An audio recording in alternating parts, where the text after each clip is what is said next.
How you doing? I'm Mike Gatty, and welcome to the 743 Patterson Park podcast. A few weeks back, I noticed a chef, Andrew Weinzirl, was opening a new restaurant right in the old Life of Riley building just off of Patterson Park. So I did a little digging because I was impressed. To be opening a new restaurant now during COVID-19, I thought took real guts. So I reached out to Andrew, and as it turns out, he is planning the restaurant with his partner, Lina. Lina is a librarian at the Enoch Pratt Libraries, and she's going to bring a bookstore into the restaurant bar, and they're calling it Revisions Books and Bar. So, please join me as I sit down and talk to Andrew about what it's like opening during the COVID-19 pandemic, especially a restaurant, how Baltimore has adjusted the rules to help support our neighborhood restaurants and bars, and planning a menu to reflect the community and reflect the chef's own food memories. We talked to Lina about planning the inventory of books to reflect the community around her. So please, sit back, take a listen. Are opening a new restaurant in the middle of a pandemic. Tell me, what is that like? When you start us off. I know, right? Just right into it. Chit chat over. I mean, it is. I think at any time opening a new business is going to be a mix of excitement and nervousness. Terror. Sure. Sheer and utter terror, yes. Yep. You could always, is there ever a right time to open a business? And it's not an ideal environment, but we do have maybe an advantage that we're not adapting to a pandemic. We're kind of planning for it and planning for that environment. And that we can see what some other restaurants and businesses are doing, and follow their lead. All of the thought process, all of the planning of this started 6 months into the pandemic. So, from the beginning, it was deciding on a business model, deciding on the ways and where our focuses were going to lay to not only have a sustainable business, but a business that could survive and hopefully thrive in the current times. And you're being backed up by the latest research out. Originally there was this doom call for restaurants saying, up to 40%. Baltimore Magazine is quoted, the Restaurant Association of Maryland, saying that up to 40% of businesses would go permanently closed because of COVID. And I think that some real leaders in the restaurant community, from what I've seen, have proven them wrong, and in fact have actually thrived. We I might as well just fess up. We talked yesterday in a call that I forgot to record, and you mentioned that some restaurants have found a good footprint for moving forward under COVID. So what are some of those things that restaurateurs and chefs are doing to, besides the obvious, carry out, to adapt to the normal as it stands at the moment? Well, I think that, it's not just what the restaurateurs have been doing, but it's been a huge shift in the mindset of, the people living in our city and living in our community, that, the amount of support that they have shown for their local restaurants and local businesses has, no matter what the business owners or restaurateurs would have done without that support, nothing would have worked. But, people becoming more intentional where they're spending their money and who they're supporting and why they're supporting them, and understanding the severity of the situation. But other than that, really understanding that, having more than X amount of people in a space is a luxury. So, how do you get around that? How do you add new sources of revenue? You've seen a lot of restaurants in the city switch more to, a retail model where they're a small general store while doing carry out food, or, the city has gotten lax on, certain rules as far as, cocktails to go. Yeah, exactly. so yeah, it's just been, getting away with every little thing that you can and finding every avenue that you can to bring in money that doesn't require people in your physical space. I say I've also seen, I think, like a lot of partnerships where restaurants are looking at who else in the community might, need extra. I mean, it's a win-win situation where everybody's getting more marketing. People are sharing things through multiple streams, as far as like events and, special dinners for different events and things like that. So that's been really interesting and fun to see also. And you feel like Baltimore has really stepped up to help local and support local businesses amid COVID.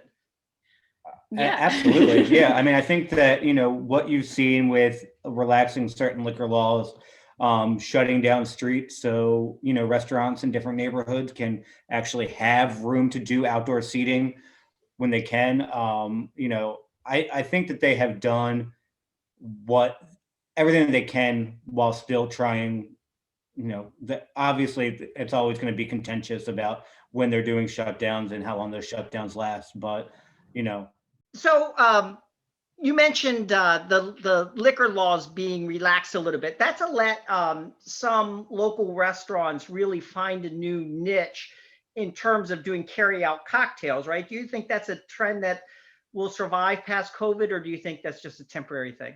I think that'll be really hard for the city to pull back now. I think that the law was a little antiquated as it was, and if it's helping businesses, why not? So it would be hard for me to believe that they would pull that back now. You are moving into the old Life of Riley building, right off of Patterson Park. How did that come about? Yeah, so we live in the area. We live in the Patterson Park neighborhood, and so that property first came on my radar, actually in the Patterson Park neighbors Facebook page. Somebody posted it and was like, "Who wants to buy Life of Riley's?" And we're like, maybe we do. Kind of looking at it, it seemed like maybe too much of an undertaking for us to actually purchase and renovate that building on our own. But at that point, we had this idea for this business, and Andrew was reaching out to people and kind of talking about it, seeing how other, if they had feedback, if they thought it was a good idea. And so one of the people that he was talking to, Alon, was also looking at that building at the same time. And so it was like the first property that he mentioned, like, well, what if you did it in this space? And for it to be in our neighborhood, it's like we could walk there in 15 minutes. It's not only close to Patterson Park, but there's actually a small Castle Street Park, like right up on it. There's the apartment building. What's the Jefferson Square? Jefferson Square Apartments, right across the street. So it's a great location for what we're hoping to do. Yeah, blocks away from the JHU medical campus. It just seems centralized to those locations, as well as there's already a really good tight-knit community in Butchers Hill and Patterson Park, but then you have Upper Fells, Canton, Middle East, having the proximity to all those great neighborhoods. How do you envision the space being set up once you have it all done? Well, in order told me this. Our original idea, mid-pandemic, and not knowing, at that point, when we were looking at the space, we had no idea when a vaccine would come, when, rolling it out, when anything would be safe to have anybody in the building. And, whether, restrictions are lifted and what the percentage looks like when we open, we're going to stick to what we feel is safe. We're going to stick to, our own research and our own reading. And we'll open up incrementally based on that. But the original idea was keeping the amount of people and keeping indoor dining limited as much as possible. So the upstairs dining room where, most of the seating is what's going to be turned into our bookstore retail space. And through that area, we'll have, reading nooks, and little comfortable spaces to kind of get away, have your coffee, have your cocktail, and read, and kind of get away from everything.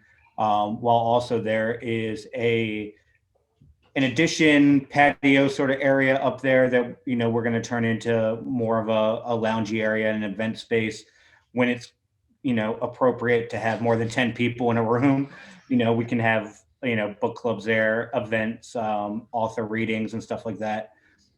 Downstairs will remain pretty much the bar. We'll remodel a little bit, but it'll still stay a bar and still stay bar seating down there, while the original area that was a small dining room will be turned into a retail space, bottle shop for wine, local beer, and local prepackaged food items and stuff like that. Hey, wait, your last restaurant, Maggie's Farm, was known for being a real farm-to-table kind of experience. Do you anticipate your food going down a similar path, or are you thinking of something different? Yeah, from the years that I stayed at Maggie's Farm, I developed a lot of personal relationships and, professional relationships with, local farmers, local growers, local producers of different products, cheese, dairy, stuff like that. And the restaurants that I've worked at since Maggie's Farm haven't always, touted themselves as farm to table or promoted the different purveyors that they get stuff from. But, that'll always be a part of, the type of food I do. Seasonality will always play a big part of it. What I can get from those people and what they're dropping off at my doorstep to have me try that they're really proud of is always going to have a huge impact on what we cook. How do you go about thinking, designing a menu, one that both inspires you and that you hope will inspire the public? It's always been very eclectic. The buzzword for that is always new American, which it always starts with the concept with this place. It's going to be,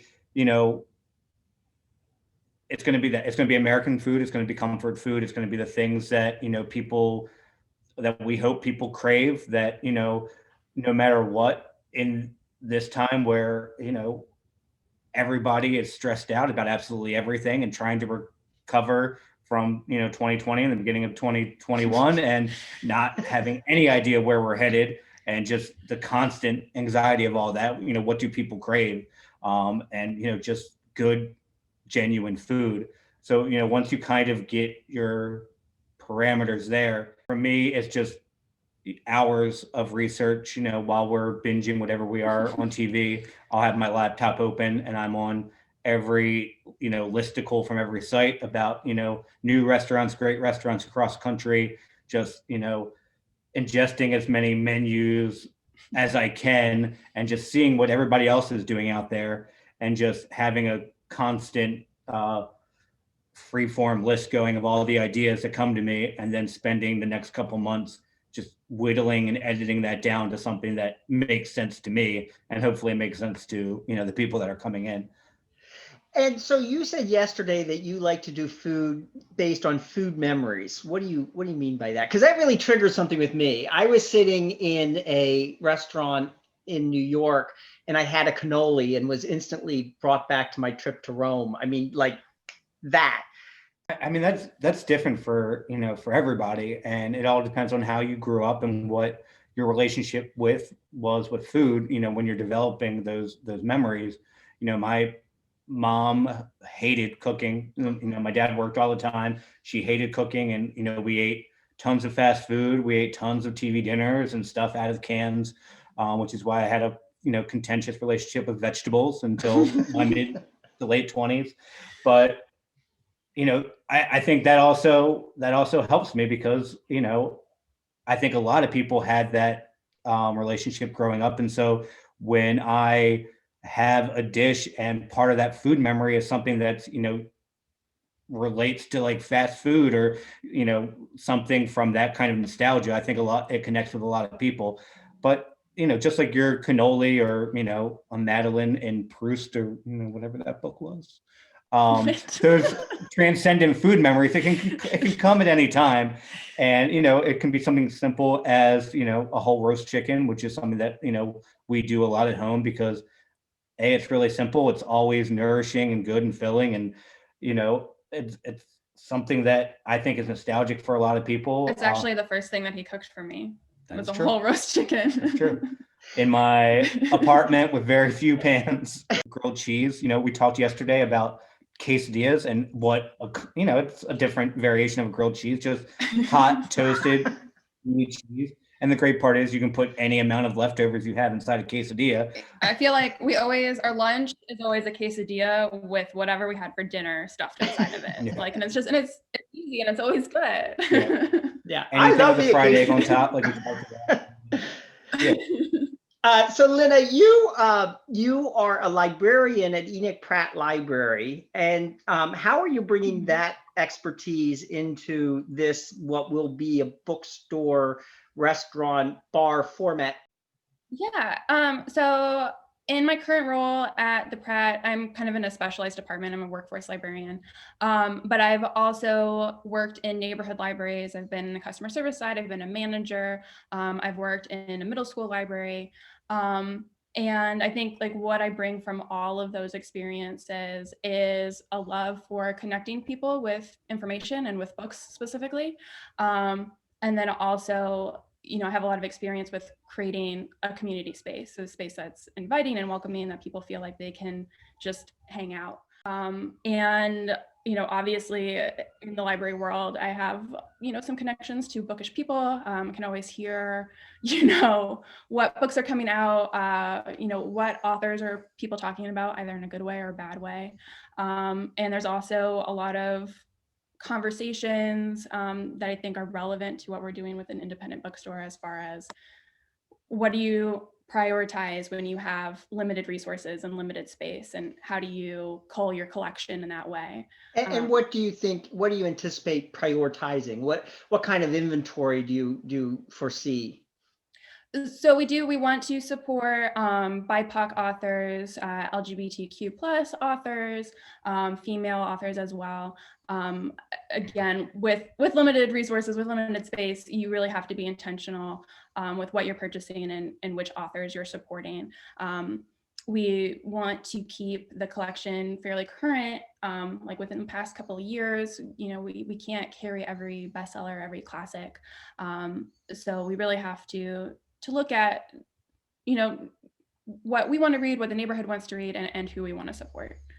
Which I think also becomes a huge plus for us, because when, everything in the bookstore is hand selected, it helps, Lina and whoever else is going to end up, working in the store with her, give a much more personalized experience to the people that are coming in, because they know these, but it's not, whatever books, the different, publishing houses are sending us. It's things that have been hand selected for, X amount of reasons, and gives us the ability, as new things are coming out, as she said, for positive or negative reasons. If, an author turns out to be problematic, or the source turns out to be problematic, we don't have to carry it, and we can let people know why. Super cool. And what hours do you anticipate revisions having, at least starting off with?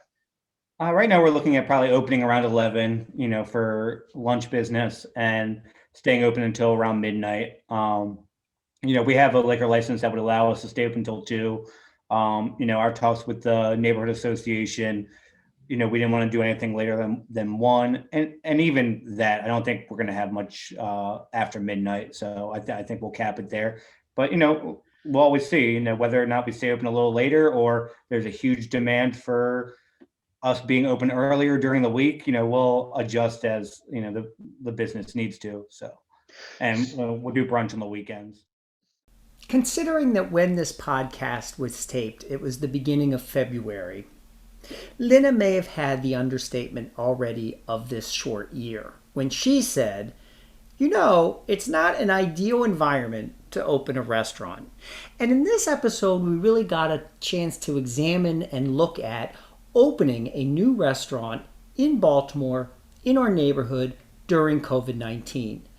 But when I started this podcast, it wasn't to be just about business, and I didn't want it to be just about art. I kind of wanted it to be about all of those things, in particular, an ongoing discussion about creativity and how it's been affected by COVID-19.